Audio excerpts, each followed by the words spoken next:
Reject Finance Bill 2025. I'll repeat in Swahili. Tunakataa mswada wa bajeti wa mwaka wa 20 Fill it up. Mulienda shule. There is no way nitatoka mjengo. Foreman akona akili ameniekea tu bob zangu kwa M-Pesa, but the KRA still wants to snoop on how much I have in my M-Pesa. Secondly, Ruto akitengatanga huku kama mwenda wazimu, aliambia watu watawekea wifi. Anyone who has those logins? So that stupid woman wants to bring a bill to parliament so that tupewe mita ya kutuangalia tunatumia bundles ya pesa ngapi. Do you motherfuckers buy us bundles? Do you pay for our wifi? Where? Here's everything you need to know about the Finance Bill 2025. Now, VAT inapanda from 16% to 18%. Na siyo peke, zero rated products kama maziwa, dibre, unga, pia hizo zinaenda kutaksiwa. For example, milk inaenda kupanda from 65 shillings to a whooping 75 shillings. Malandlord pia nyinyi hamjaachwa nyuma. Kama uko na shake, utakuwa unalipa tax, yani tithe, yani 10%. Nilidhani shamba huko generational wealth. Kumbe hizi vitu tunakonga tumerent. Kawe ni mkulima, unalipa 5% ya all mazao yako. Team 9 to 5, mlikuwa mnadhani ya nyinyi mko kwa mida. PE inaenda kupanda from 35% to 37.7%. Usibonde bado. The least earning Kenyans wenye wanafaa kuwa taxed at 10%, sasa inakuwa proposed to kuwa taxed at 25%.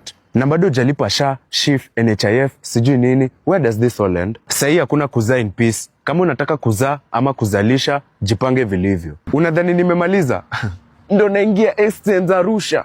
Now, there's another law allowing KRA to access your personal data information. Yani, wanataka kujua mali penye uko, unarorolea wapi na unaongelea wapi. Hiyo ni nini? Hii video yenye una watch, sume buy bundles. Imagine paying 15% more ndo uone hii video. Bado kwa hiyo bill, kuna clause inaitwa Green Levy na entail taxes on plastic and sugar. Sasa sahi mamazi utaimba chocolate. Labda mkoroge hapo hivyo drinking chocolate. Raw safi. Juu taxes inaenda kuwekwa kwa sukari na plastic. Unachiki maziwa simerapiwa kwa nini? Kwa plastic. Last but not least, sijasahau kuna mazingira tax. Yani, long story short, finance bill ya last year ilikuwa trailer. Ya this year ndio movie. Ni kama drama, ni kama video. Na mtu wangu, usipo reject, utakuwa unatoboka. Yani holes everywhere. Reject the finance bill. I hope hii video imekuwa informative.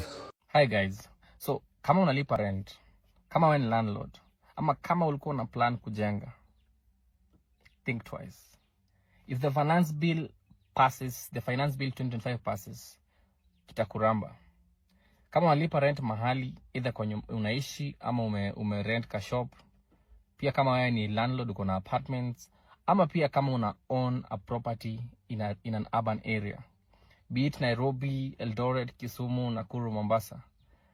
If the finance bill 2025 passes, kitakuramba.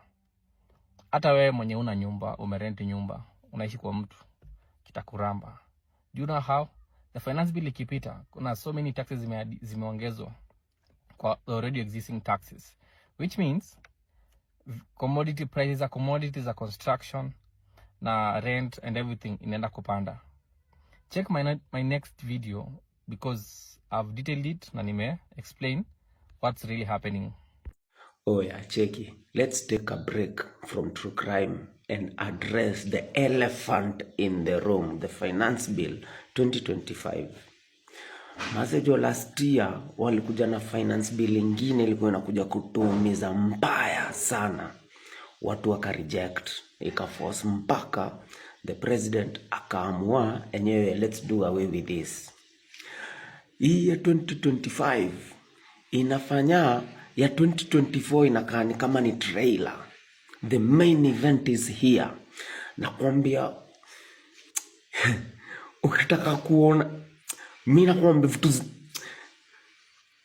mpaka nimeshindwa kubonga. Yani niko na swali.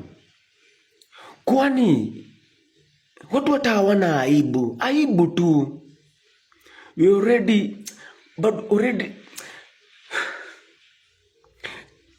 cheki, already tunaishi from hand to mouth. Tunaishi from hand to mouth. Hakuna pesa yote tunasave. you still want what we are eating. Yani vitu, yani hamjatosheka na ile mmekuwa mkiiba. Hamjatosheka kutuonyesha venye you're making millions and billions, while we the ordinary Kenyans are left to fight for nini gava inadu mazijo nini jo mnadu mnatujamisha each and eish